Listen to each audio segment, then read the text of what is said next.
Hi,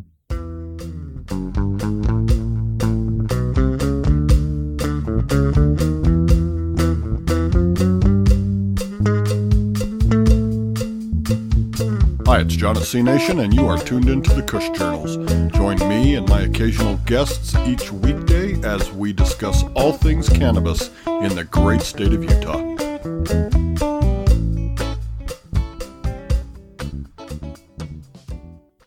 Hey, it's John at C Nation, and you are tuned in to the Kush Journals. Say hey, Zen. Hey.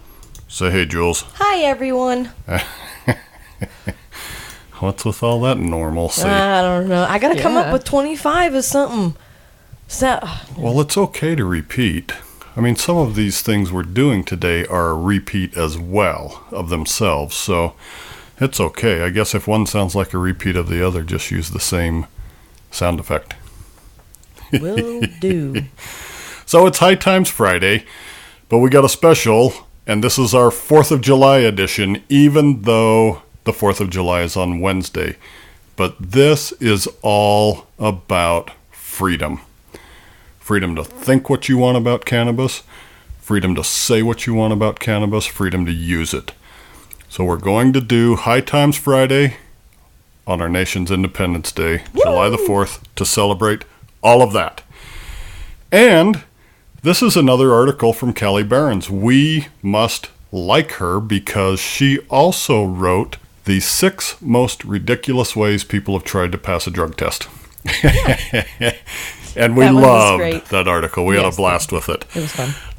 Actually, we didn't seek her out. This is just coincidentally an article from her, but they're always fun and they're always entertaining, and maybe we will seek out further articles of hers in the future.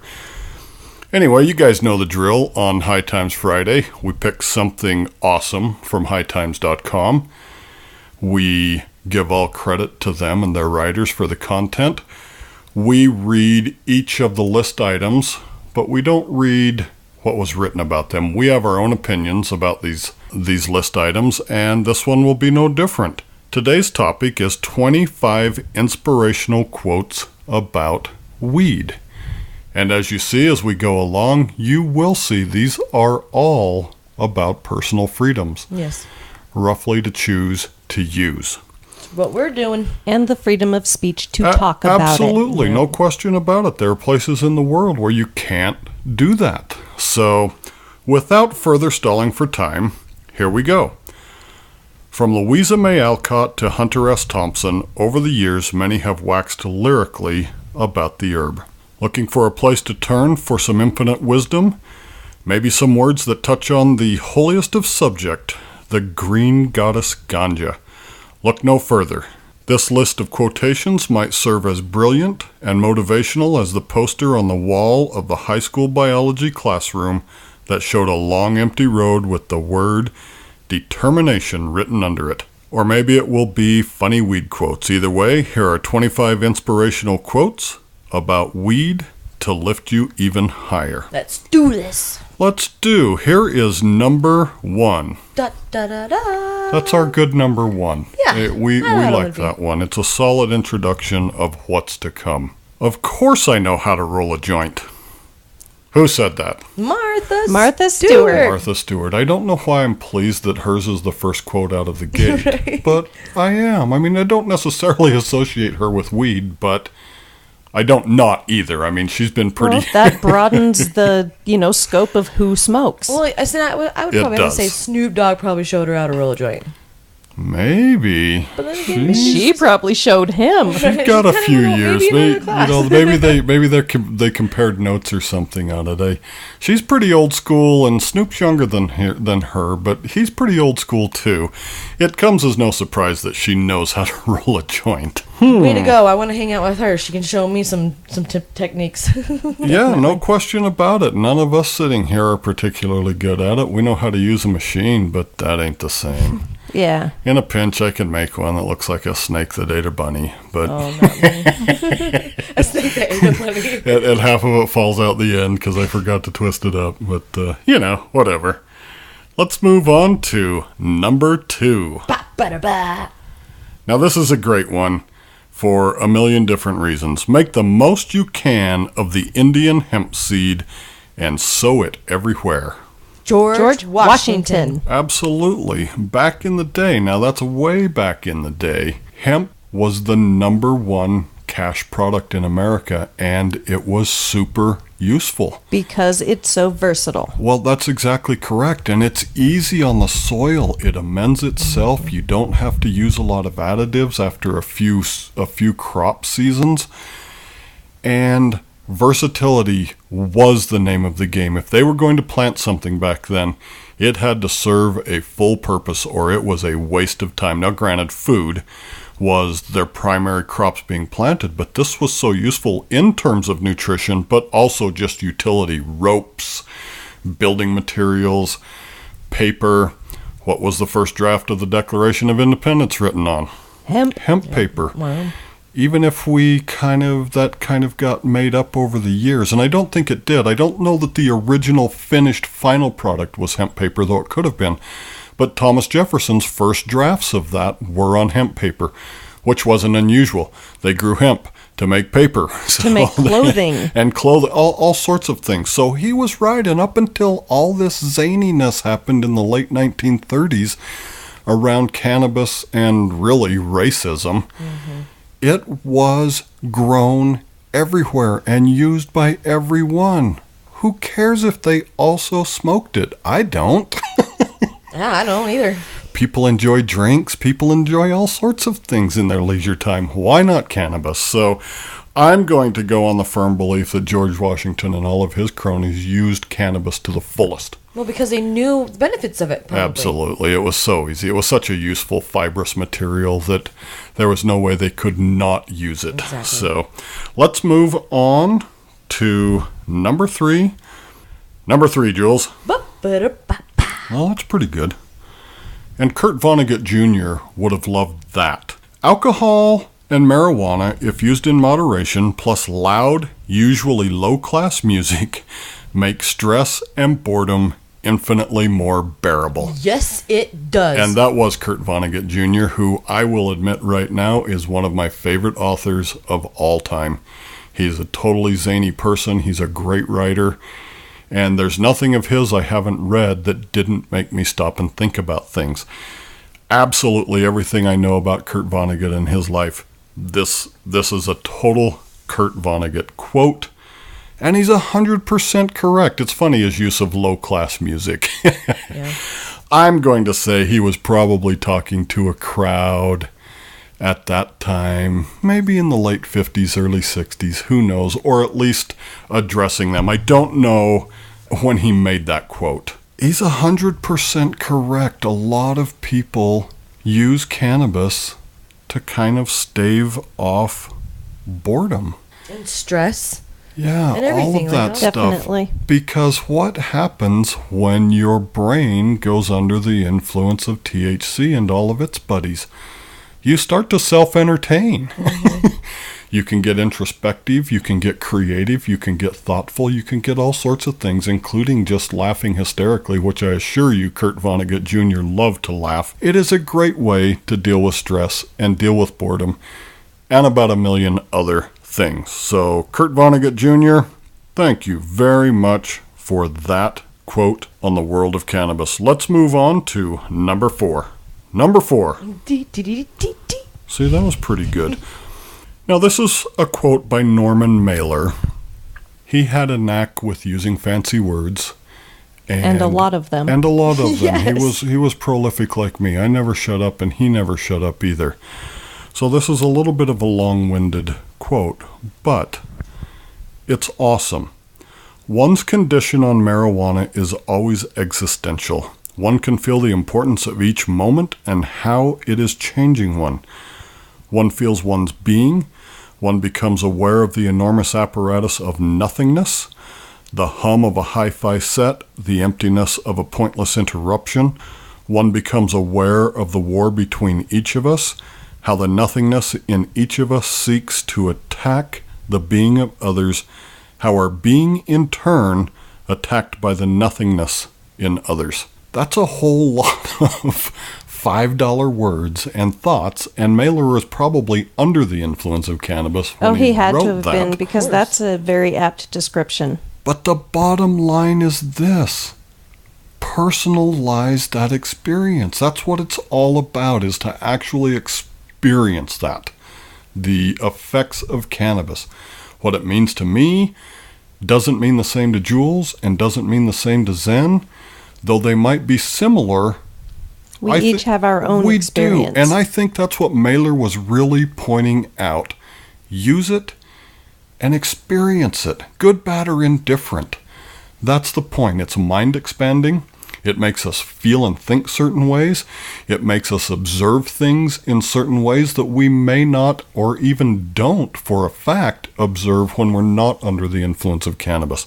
I think it's a great quote. I hope we just distilled it down to its essence, which is really experience cannabis.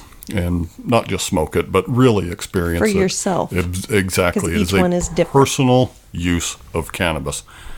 Let's move on to number 5. Now that was great. I think Henry Ford would have loved that. And this is his quote. And it's super aggravating when we think about the circumstances we're in today surrounding this. Let me read this quote. Why use up the forests, which were centuries in the making, and the mines which required ages to lay down, if we can get the equivalent of forest and mineral products in the annual growth of hemp fields? Yes. Yeah, good argument for it. Exactly. Right? The first cars that Ford Motor Company manufactured and for a long time ran on hemp-based fuel. He's 100% correct, and here we sit today with most gasoline around the country between that $3 and $4 range. Deforestation for whatever, strip mining of every mountain that's available to be strip mined, pollution from all of that, the whole 9 It yards. all could be gotten rid of by using Well, hemp. it can be. So I don't understand why they don't. We would save so much more money by not going to other countries and getting oil. Well, there's no question about that, and that's the bottom line. Suddenly, there's trillions of dollars at stake for these oil companies, and they have no real vested interest in, depleting one of their cash cows for another one. And that's what happens over time. In Henry Ford's time, this would have been a very doable thing to keep the motor car, the automobile industry, dialed in with hemp as a fuel source because it was new and it was fresh, the automobile industry. Well, suddenly all the moneyed interests are there now. We got away from it because of the craziness in the 1930s when it was all made illegal. And of course, oil companies today, energy companies, they're worth billions and billions and billions of dollars. It's too hard to change that now. On a small personal level, easy to do. You can make a decision on your home farm to grow hemp, to see what you can do about turning it into a biofuel, etc. And there are people that do that. There are plenty of vehicles around this country that run on hemp-based fuel. But, I hate feeling like I'm a defeatist and that I've just given up, but I think there's just so much money into all this other stuff now. And we see that in the debate, around the pharmaceutical industry and the legalization of cannabis. There's so much money there now that's at stake that they lose track of doing the right thing because they're more interested in shareholder return than they are on doing the right thing. Exactly. And cannabis and hemp and all the things we're talking about are the right things to be doing. There's no question about it, for humanity, for the planet, for you name it. Great quote, Henry Ford. It's too bad we lost sight of all of that. We're getting there closer and closer, though. So hopefully within the next 10 years, we'll start getting in the spaces of what these people have been talking about. Yeah, for sure. Let's move on to number 6. La, la, la, la. Well, that wasn't bad, and Melissa Etheridge probably would have dug the effort. I would have laughed at it, though. Absolutely. Instead of taking 5 or 6 of the prescriptions, I decided to go a natural route and smoke cannabis. Beautiful. Yes. It It's like we were is. saying, like the prior number 5, right? And it wasn't, Melissa Etheridge wasn't saying, oh, I think I'll get rid of these opioids, which can make me feel a little good and a little swimmy and all of those things, and replace it with another intoxicant, THC. She actually did this while she was undergoing cancer treatment. This was a utilitarian move on her part for health reasons and to get off of those prescriptions that I remember when this was going on, she said they were ineffective for her. They weren't working, and she felt like there was no reason to continue on that. Her prognosis was good for recovery.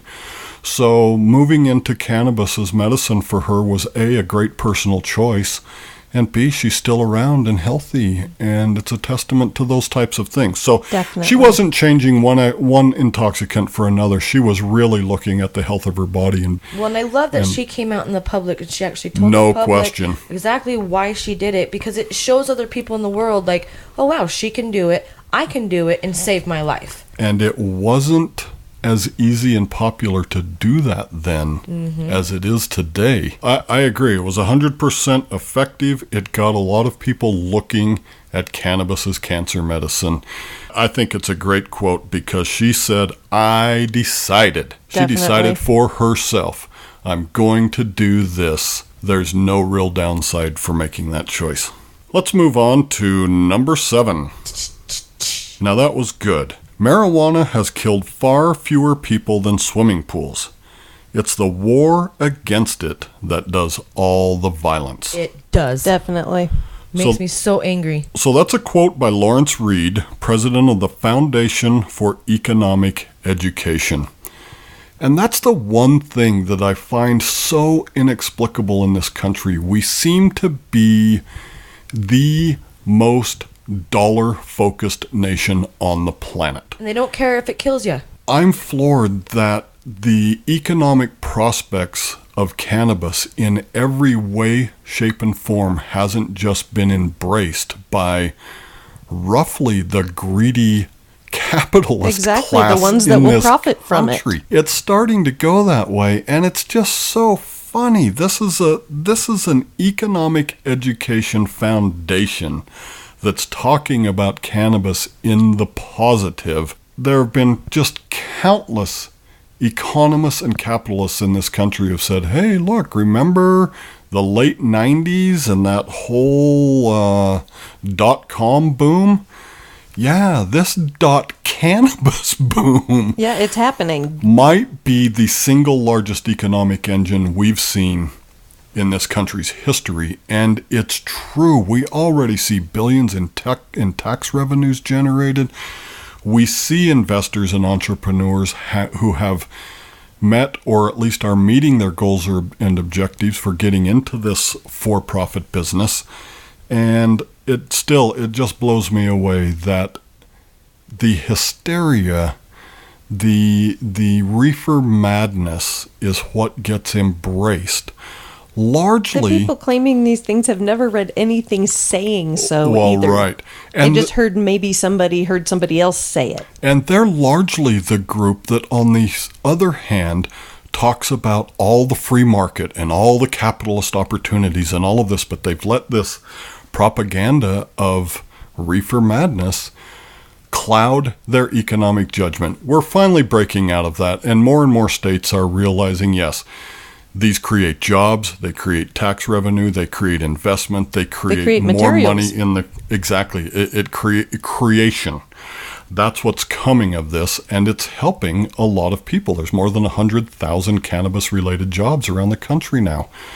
Round of applause, by the way. Yeah, absolutely. And when every state embraces full legalization and full medical, hey, that's 1 million jobs. Who knows? But it's real.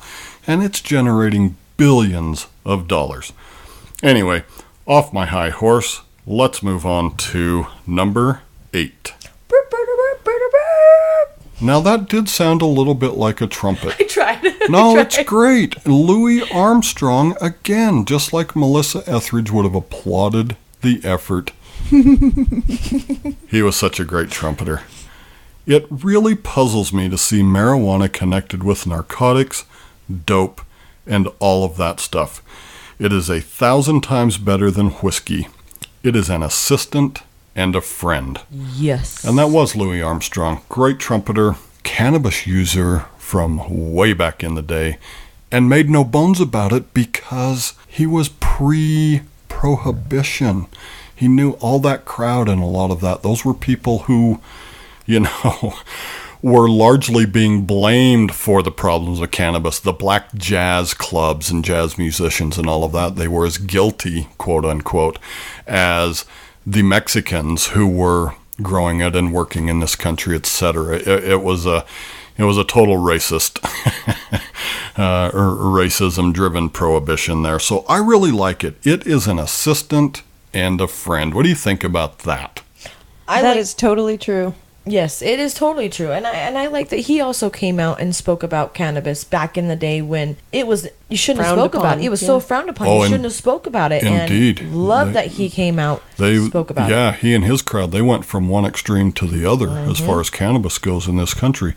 But here's a guy who relied on his ability to write music and to write... And to say that cannabis is an assistant and a friend to him writing his music is a huge statement. I think it's a large reference to his ability to create lasting music. And if you're unfamiliar with the music of Louis Armstrong, man, quick Google. You'll listen to it for hours on end. It's awesome. And he was a great musician. I'm sure that he found endless creativity with his friend and assistant cannabis. Let's move on to number 9. That was horrible. I should redo that. Yeah, Bill Murray might like the second effort. So here's what Bill Murray... at the first attempt. Yeah. Here's what Bill Murray had to say about cannabis. I find it quite ironic that the most dangerous thing about weed is getting caught with it. It's so true. Yep. And it's probably worse than ironic, but that's his quote. And it is. And now you hear that almost daily. You hear it from people who... They want to do it, but they're too scared of getting caught. Yeah. They want to do it, they might lose their job. And it goes around in circles and circles. And I know people that need to take it, that should be taking it for medical purposes, but they're so afraid to getting caught. Even in legal states, people are worried about the feds coming and busting them. Well, and I've even went to other states, and it still scares me. Well, because, right. I got to make sure It's that I know built the in. laws. Yeah. Because if I go to Colorado and I carry more than I'm not supposed to, Right. well, it could be distribute to sell, and you got to make sure that you're on top of the laws for it. You still can get caught. It's still scary in the situation. It's true. It's true because there's a lot of people out there who still just view cannabis as the problem rather than the prohibition of cannabis. The prohibition of that has led to just... Well, if they came to their so much senses about heartache. prohibition of alcohol, how long is it going to take for this? Yeah, well, it's coming around. I mean, we obviously see some real movement now in Washington, D.C., in the Senate, in the House. They're trying to get support to actually decriminalize and put the federal government where it belongs, which really is the international commerce. Stop the smuggling in and out of the country. Protect our shores and our borders from that. But let the states conduct their own commerce. We finally see that movement. We finally see that happening. And we've talked about this in podcasts before. Just the countless person hours of incarceration and the countless dollars of fines and lost employment and opportunities from having ridiculous cannabis charges wrapped around your neck for the rest of your life. Now, I do believe that there still should be some laws on cannabis. I do believe that. Like, you shouldn't be in a school zone with it. You shouldn't be selling to kids. We're but okay with that, to be absolutely. home, to smoke a bowl, to Word. relax, and go to work the next day not being high and being able to lose your job, like, it's ridiculous to me. Well, this is why this is our 4th of July Independence Day Personal Freedom edition of High Time Friday/Wednesday. For that very reason. As an adult, you can go and legally buy all sorts of things that will intoxicate you, and no one will even blink twice watching you walk out of the liquor store. That's true. Yeah. So, enough carping on that.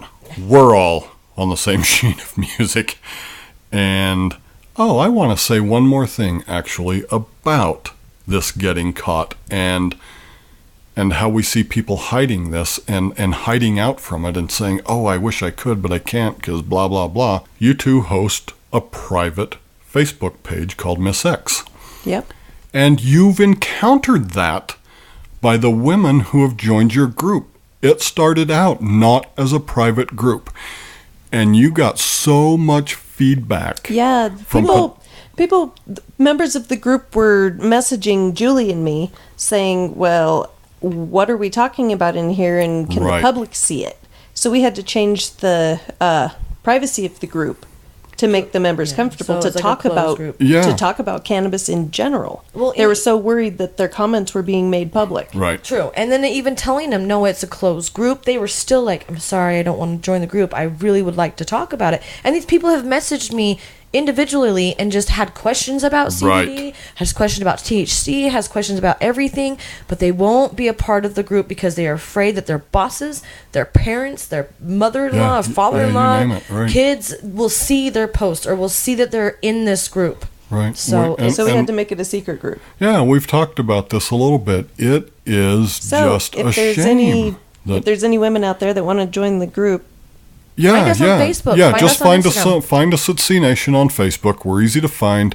Zen and Jules will jump you right into the Miss X group if you want. It is private. It is secret. Things that go on in there aren't shared. It is roughly a support and information group for women interested in cannabis for whatever reasons. And yeah, unfortunately, as Bill Murray suggests, getting caught with it's the worst of it. Mm-hmm. And still we see that as motivation from people who, I don't know, just feel like they need to still be closeted with their cannabis use. Number 10. I don't know this guy, so boop, boop, boop. Yeah, well, he's a writer, philosopher, and a cannabis activist. It's all good. He'll appreciate the effort more than anything. The legalization of marijuana is not a dangerous experiment. The prohibition is the experiment, and it has failed dramatically with millions of victims all around the world. Sebastian Marincolo, writer, philosopher, cannabis activist. I wanted to jump on that cannabis activist, and I merged it with philosopher. Philosophist. Cannabis philosophist. Mr. Marincolo, we just made you a cannabis philosophist. I think you should run with that, and, if you patent it or anything, we'll take a little kickback. It's all good. 100% correct. Yes. It's not the legalization that's the experiment, is it? It's the prohibition. Cannabis has been with us since day one. There's no experiment there. It aggravates me when I hear cannabis called alternative medicine. It's the original medicine. Are you kidding me? It is. Modern medicine today is roughly 100 years old. How is that not the alternative to this 4,000 or 5,000 year old medicine? Exactly. Anyway, it aggravates me. Your thoughts, Mr. Marincolo, are exactly 100% correct. Millions upon millions of people around the world have been very negatively affected. And some are just tertiary and secondary victims, family members who watch their parents go to jail and these things. It's ridiculous. Absolutely, utterly ridiculous. Let's move on to number 11. Dun, dun, dun, dun. And another great writer who had a massive vocabulary and no shortage of words to use, Mr. Allen Ginsberg. The marijuana consciousness is one that, ever so gently, shifts the center of attention from habitual, shallow, purely verbal guidelines and repetitive second-hand ideological interpretations of experience to more direct, slower, absorbing, occasionally microscopically minute engagement with sensing phenomena. That is a really long-winded way to say living in the moment, experiencing Absolutely. The moment. Yeah, this is roughly the same vein as the Norman Mailer article. Personalize, use cannabis for your reasons. Experience. Now, this is a guy who did experience life, and I mean, almost in a hedonistic way. He was not afraid to experiment with drugs for his consciousness reasons. He wasn't afraid to experiment with a lot of things in his life, and he really did personalize. If you ever read anything that Allen Ginsberg ever wrote, it's really quite personal, and you can feel that it's him writing, his experiences, even if they're in second or third party characters, it doesn't matter. You can feel Allen Ginsberg in those. And you're right, that's it. Bottom line, use cannabis for the reason you want to use cannabis and enhance your experiences, Jules. Yeah, see, I've hung out with several people that's wanted me to do like knife hits and gravity bongs. Right. And every time I do it, I do not like the feeling afterwards. I didn't do it for me. I don't like being that high. It drives me nuts when people are always trying to say, come on, hit that gravity bong, hit that gravity bong. Personally, I don't want to. Yeah. And don't feel like you need to. Like, if you don't want to, don't do it. No, it's fair. And it's funny that, well, it's not funny. That's the wrong word. It's interesting that you mention that because in all walks of life, peer pressure exists. Well, peer pressure exists in cannabis too, and I don't think it's necessarily malice, and I don't think you do either. I think it's just friends wanting to share the experience, and we've got this big gravity bong going today, and I'll tell you what, those are. I'm not saying you should try it. Someone should always try it. No question. I just don't like it personally, and every time I do it, I'm just like, God, why did I do that? I agree, and you have tried it, and you've decided that you don't like it. Yeah, so use it as your own purpose. Use it the way that you want to use it. If someone wants you to do it a different way, just let them know. No, I use it for this reason, know. And because some people, like, when you tell them that you smoke pot, they're like, oh, man, she could do this, and maybe she could do that and do that. I don't want to do that, And so don't be afraid to express your feelings with cannabis. And I think that is largely the point of this podcast here is personal experience. Use it on your own terms, for your own reasons, for your own experiences, and feel free to share those when it's appropriate. But, yeah. People are going to use it the way they want to, and we should embrace that rather than maybe force a different method. You can use that gravity bong on your own time, in your own day, in your own space, and decide whether you like it or not. I agree 100% with that. Let's move on to number 12. Let's think. I don't know.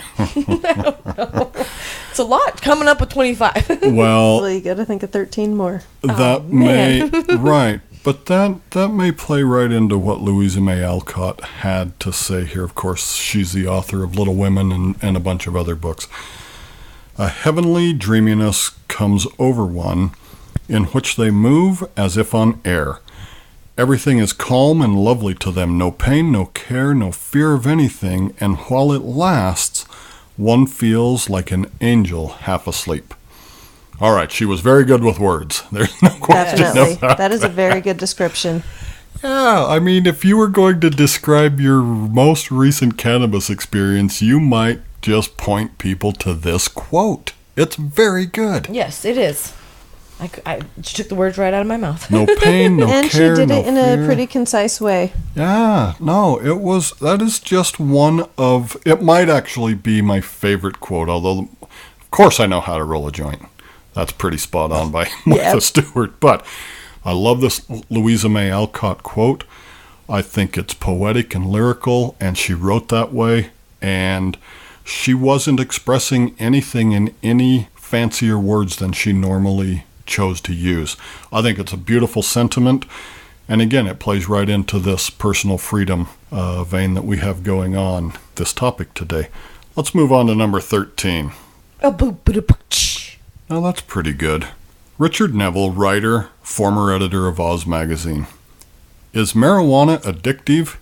Yes, in the same sense that most of the really pleasant things in life are worth endlessly repeating. Yes. Like hiking. Sure, hiking's great. Or cooking. Watching TV, Or playing reading. video games. Or writing. Or sex. Yeah. Or sex. Worth endlessly repeating. He's 100% correct. It's addictive in the way that we've heard expressed in each of these quotes that came before this. It's fun, it's creative, it's wonderful, it relieves stress, it helps us think creatively. Who doesn't want to repeat that experience? In a non-harmful way. Absolutely. We can't say that about other mind-altering drugs. And that's a key separator here. Bingo. When you go back to that Louis Armstrong quote, and he's talking about things like he can't believe it's, been equated with narcotics and dope, and he's talking about heroin. roughly speaking. And it was a big problem back in the day, and it's a big problem today. But a lot of people that he hung around with for sure were into heroin. And I'm sure he saw that destroy their lives and wished for them that they would stick, Well, nowadays we have heroin cannabis. and opiates and all of these things. Fentanyl and all these drop-dead drugs. Holy cow. Sad. Anyway, great quote, Richard Neville. We really love your take on how and why cannabis is addictive. We agree 100% with your sentiments. Number 14. Wee-oo, wee-oo, wee-oo. What was that? Oh, no. All right, then. Go for it.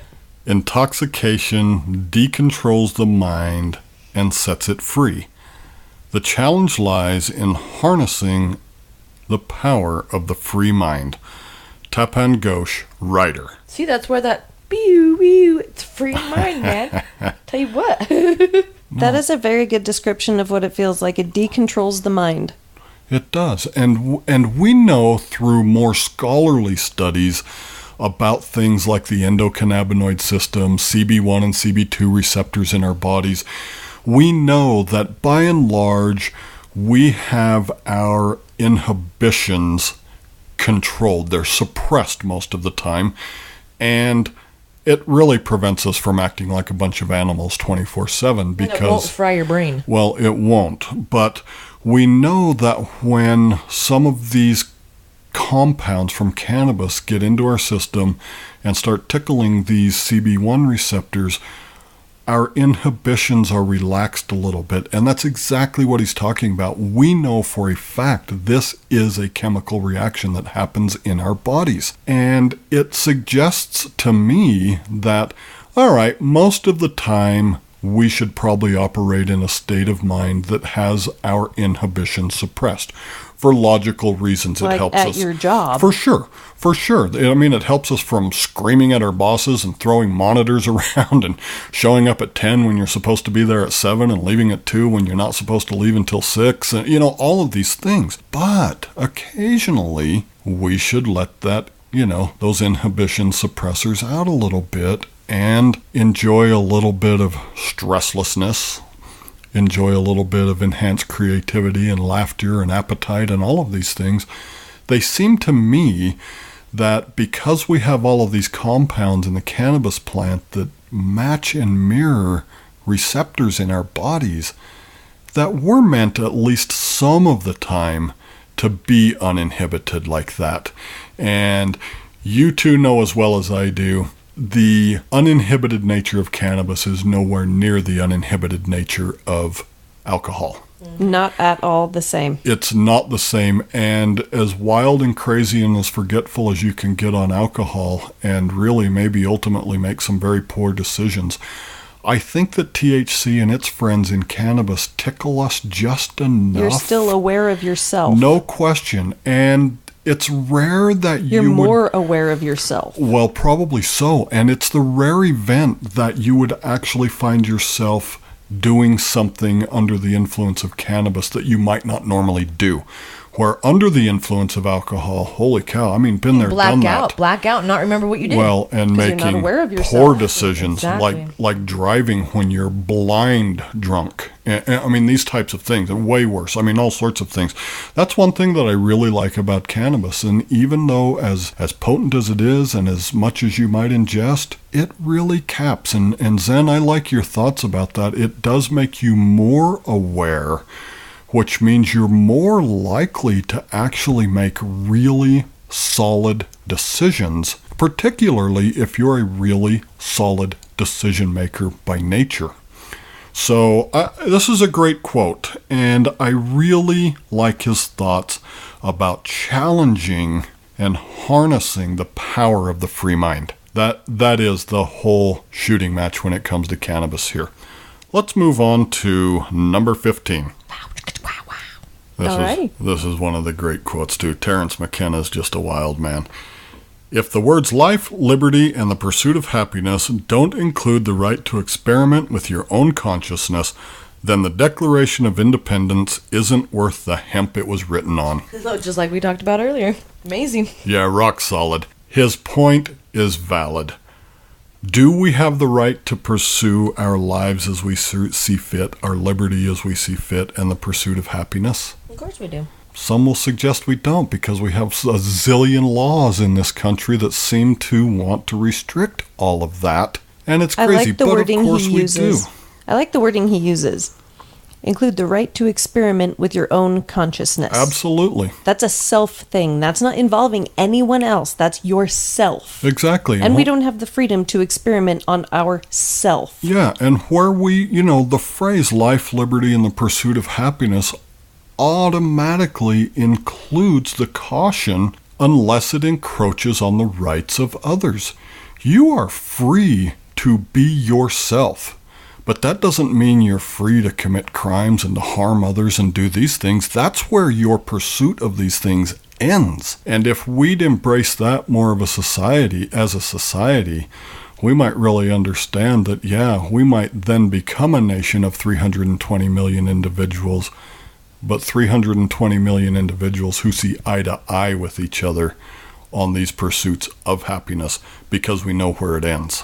Let's move on to number 16. Well, that's pretty good, and it gave me a little stall time while my computer was changing pages here. I was fascinated that one could have such perceptual changes, and also that they went with a certain feeling of significance, an almost numinous feeling.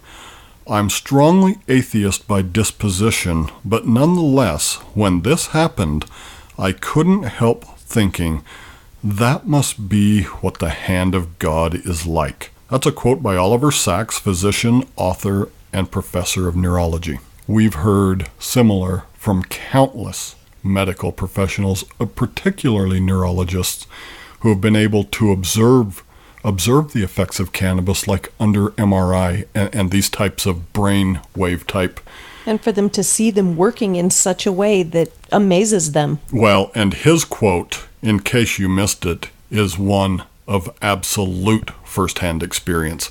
Mm-hmm. He ingested cannabis. I gather that maybe he did this later in life and had never experienced or experimented with cannabis before. But yeah, this is a first-hand experience that just has a stone-cold scientist saying, wow, something is right in the universe when a plant can so interact with the human body and just be this awesome. It's a great quote. One of these days, maybe we'll wind up with our own list of great quotes from the medical and scientific community on. I'll get right on that, the Rose. use of cannabis. Oh my! Number 17. Hunter S. Thompson, probably the wildest of all wild men in our history, at least in the drug culture. I have always loved marijuana. It has been a source of joy and comfort to me for many years, and I still think of it as a basic staple of life, along with beer and ice and grapefruits. And millions of Americans agree with me. We do. Yeah. Millions of Americans do agree with Hunter S. Thompson on many, many, many things, though he is most prominently known as a wild man in the drug culture. There was nothing he wouldn't try. There was no drug he wouldn't experience and experiment with. He's written some great books along the way. There have been a number of movies made about him. In fact, Bill Murray, one of the previous quotes, the movie was called Where the Buffalo Roam, and I'm drawing a blank on the name of the book, which I've read 5 or 6 or 8 times, by the way. Johnny Depp did a remake of that movie with Benicio del Toro. But nonetheless, Hunter Thompson is 100% correct. There are millions, countless people around the world who do view cannabis as a staple of life, whether it's the same for them as a morning vitamin, as a glass of orange juice with their breakfast. It doesn't matter. It is a staple of daily use that helps them feel and stay healthy, feel balanced, feel mentally stable, etc. We could not agree more with him. So since I've been in the cannabis culture, I have came across people that I had no idea that would even be doing it.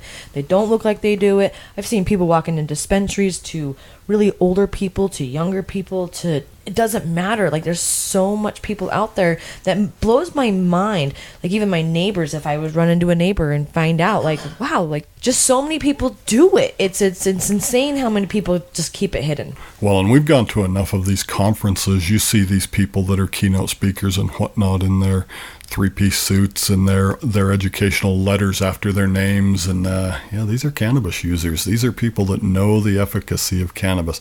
Anyway, Fear and Loathing in Las Vegas is the name of the book and or movies written by Hunter Thompson that are so wild and so zany. I encourage you to read the book. Laugh your ass off when you get to the part about him going 110 miles an hour on the freeway and the cop pulls out behind him and flips on his lights and he actually uses his turn signal to exit the freeway. Is the funniest thing I've ever read. Let's move on to number 18. Now, Tupac might dig that. I was trying to kind of like wrap it in a way. It was good. It was good. He'd dig the effort. Right. Stop killing each other, man. Let's just smoke a blunt. Exactly. Tupac Shakur. Yeah. And it doesn't matter who said that. It was appropriate that he did say that because, well, someone killed him. But it's 100% correct. Cannabis is the anti-kill drug. Yeah. It is the anti-murder drug. It doesn't enrage anyone. It is the greed. It only enrages the people that don't smoke it. Yeah, Well, no. Also, like, so I had a friend that had called me, was in a big panic, said he had to go talk to the police officer, had an investigation going on because he went to go buy cannabis with his friend, and the person that was selling it shot and killed him because he wanted his cash, and it was just over a quarter. And so I do see that there are some things with people trying to rob you that's going to be bad in this situation, so I understand, but I've seen so much cannabis bring so many people together. For sure. And so there's both sides to it. Yeah, stop killing you, but stop killing people for it, or stop killing people just smoke a blunt. Like, enjoy the culture, Indeed. Enjoy the people with it. So I see there's bad and I see there's good in it. So cannabis, the plant, is the anti-murder drug. Cannabis as economy, unfortunately, because of prohibition and because it's illegal still in so many places, is going to attract criminals. Yeah. Just like alcohol did back in the 20s and 30s. 5 seconds after prohibition, the mafia raised their hand and said, hey, we'll we take got this on. And they made countless billions of dollars. Why do we want to continue to let drug cartels and drug gangs, etc., make countless billions of dollars? That is the murder side of cannabis. I agree with you. Let's move on to number 19. That's pretty good. The drug is really quite a remarkably safe one for humans, although it is really quite a dangerous one for mice, and they should not use it. So a little bit tongue-in-cheek by the director of the Bureau of Human Drugs, Health and Welfare in Canada, J.W.D. Henderson. So what did it do to mice? Well, of course they use all manner of experimentation on mice against their will. They have no ability to consent or anything. So, But it makes me wonder, what did weed do to a mice? well, Maybe they don't have the same cannabinoid receptors that we do. maybe it made them munchy and they wouldn't give them food. Maybe they wanted to laugh at a Bill Murray movie and they couldn't find one on. Maybe they didn't give them Visine, their eyes were just closing. He was just roughly being funny. Yeah. That we really don't need to be experimenting on mice with cannabis because it's infinitely not safe harmful for humans. at all to humans. Absolutely, 100%. It's been proven for millions of years to not be harmful to humans. And Canadians have, by and large, had a much different view of cannabis, to a person, than Americans have. So I think his little bit of tongue-in-cheek in there is saying, look, we can just stop with all this stupidity. Cannabis is awesome for humans. Let's just move on, and let's do that. Number 20. La da da da da da da. When I was a kid, I inhaled frequently. That was the point. Love this person. Barack Obama. Yes. 44th President of the United States. Now, that really was the point, right? Well, yeah, that's kind of getting at Bill Clinton, who said, I didn't inhale. Well, for sure. Who didn't? Kind of the point is to inhale, Bill. I can appreciate that people have tried marijuana and didn't enjoy it for whatever reasons. I know people just like that. They're not snobs, they're not snooty, they're not even anti-cannabis. It just wasn't for them, and that's perfectly great. Now, I know most of those people from back in the day when the only real way to ingest it was to smoke it, and perhaps they would have a different opinion today when you can get some really great edibles and tinctures and drinks and all sorts of things that Other ways of ingesting, yeah. Absolutely, but neither here nor there. When I was a kid, I frequently inhaled. Yeah, or I inhaled frequently. That was the point. Yeah, hundreds of millions of Americans could make that comment. I'm glad that Barack Obama did. And to some extent, it opened up a little bit of a conversation. Now, the people that didn't like him, of course, made a big deal out of it, but yawn. It's cannabis. He was talking about his teenage years, maybe college years. I don't know. Maybe his first night in the White House. Who knows? Who cares? I don't know what I would be doing the first night in the White House. It's a great quote, and it did kind of free a lot of politicians to say, yeah, what the hell? I was in high school once. I was in college once. It's all good. Life didn't come to an end. But it does help some of those people recognize that by some stroke of luck in the universe, they used cannabis. They didn't get arrested. They're able to reach these lofty heights in American leadership when countless millions of Americans used cannabis, got cracked, got a sentence, went to jail or prison, and a lot of their opportunities are shot unless they want to stay on the criminal side of cannabis, which, yeah, it was a great quote, and it made a lot of people actually start talking about a lot of different things.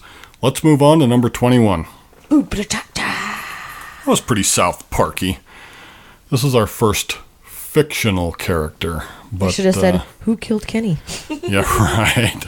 We'll just attribute this to both Matt Stone and Trey Parker. Yeah, no question. I mean, they write the things they know. There's no question about it. So, well, Stan, the truth is marijuana probably isn't going to make you kill people.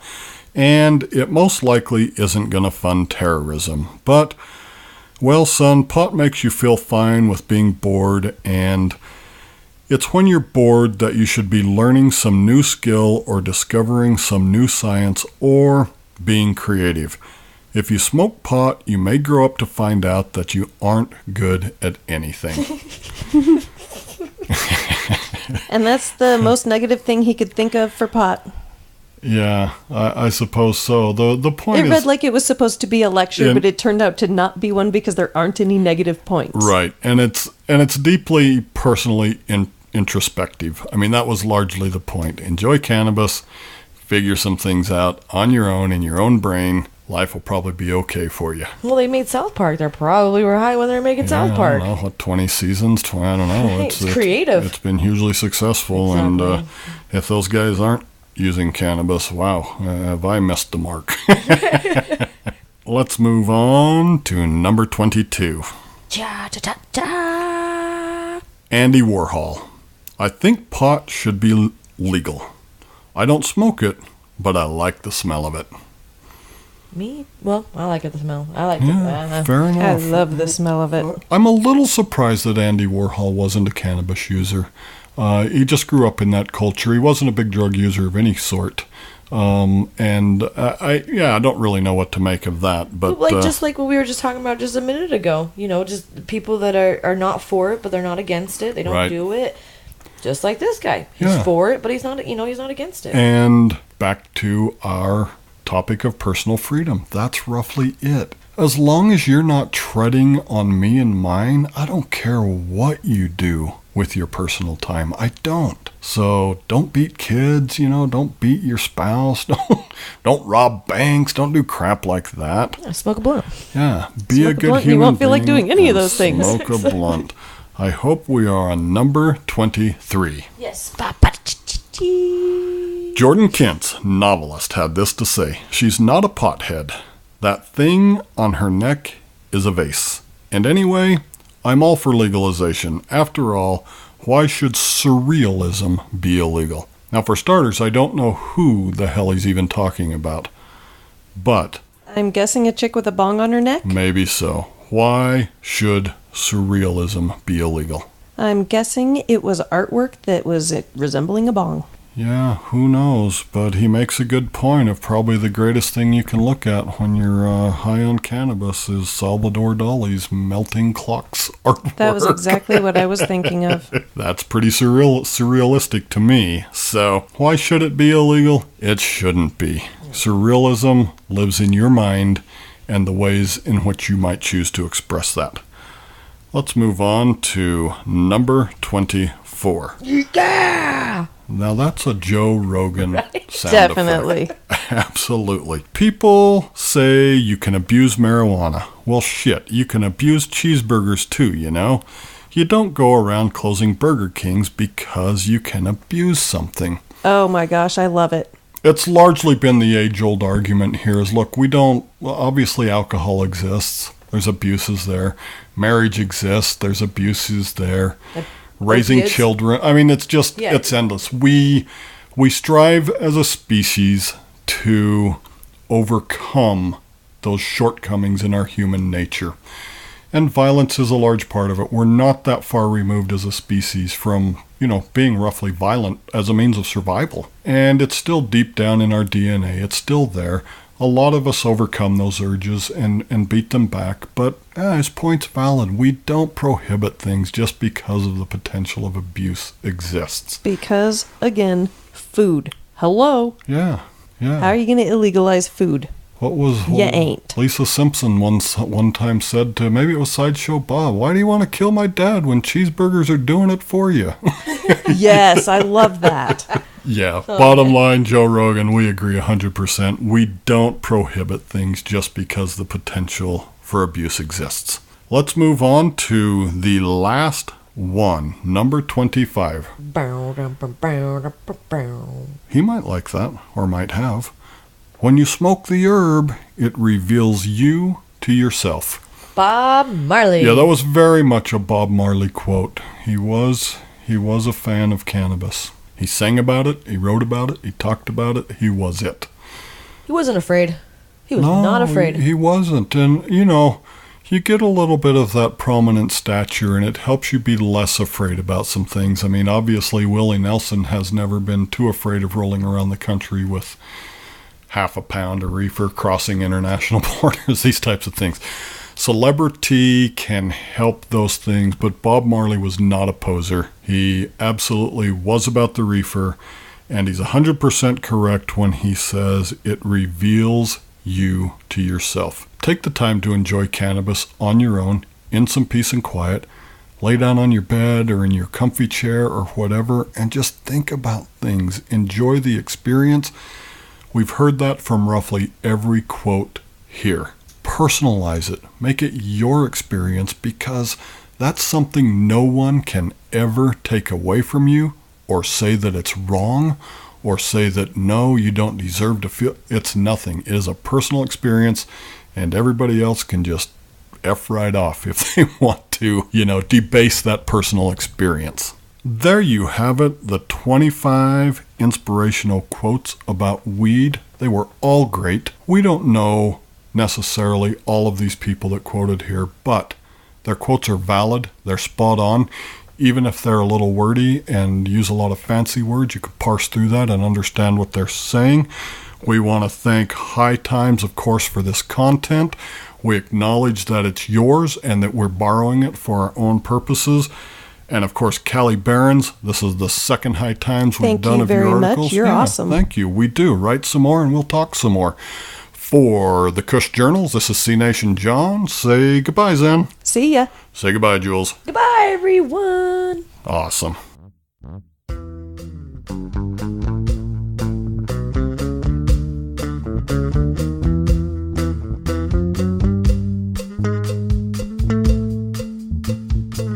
Kush Journals is a copyrighted broadcast of the South American Gold Corporation. We appreciate your likes and shares on social media, including Facebook, Twitter, and Instagram.